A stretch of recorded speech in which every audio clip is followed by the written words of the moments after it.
xibaar yu wér te wóor ca tàng ba abonnez-vous pour ngeen di mën di jot suñuy vidéo. dal leen ak jàmm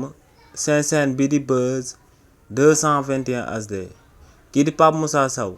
di ak chroniqueur bu kenn dootu présenté ci réew mi di Sénégal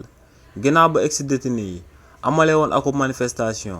ci weekend biñ génn te ñu doon sàkku ngir ñu daal di tekki nombal tànku kii di Ousmane Diagne kii di Pape Moussa Sow daal dina leen ciy tontu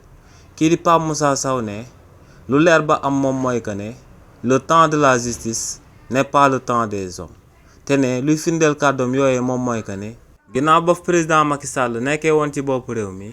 dañoo jiiñoon kii di Idrissa Seck que ne dafa amal détournement de deniers publics ne si li ni mel teewoon nañ kookee di Idrissa Seck daal di koy tëj ci kaso bi waaye ne lu Sénégalais yi fàtte moom mooy que ne kii di Idrissa Seck lu sabab ginnaaw ba mu taxawee ci kanam yoonu réewu Sénégal ñu daal di koy acquitté daal di koy relaxé purement et simplement moom mooy que ne kookee di Idrissa Seck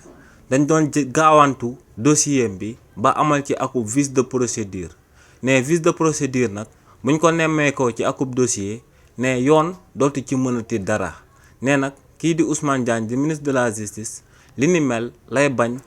ñu daal di koy amal jëmale ko si ñi nga xam ne ñoom lañ war a daal di topp ndax ñooñee dañoo daal di boom Sénégalais yi ginnaaw ba fi régime président Macky Sall nekkee woon nee nag loolee moom moo sabab muy ndànk-ndànkal ngir képp ki nga xam ne yoon teg na loxo bu ko defee lu sérieux moom moo lay daal di génnewaat ci kaso bi donc ne na ex-détenu yi nga xam ne nag dundoon nañ ay vices si biir ay services ñu daal di muñal kii di Ousmane Diagne di ministre de la justice ndax ne lu leer ba am moom mooy que ne le temps de la justice n'est pas le temps des hommes donc ne nañ daal di dal muñal kookee di Ousmane Diagne. xibaar yu wér te wóor ca tàng ba abonnez-vous pour ngeen di mën di jot suñuy vidéo.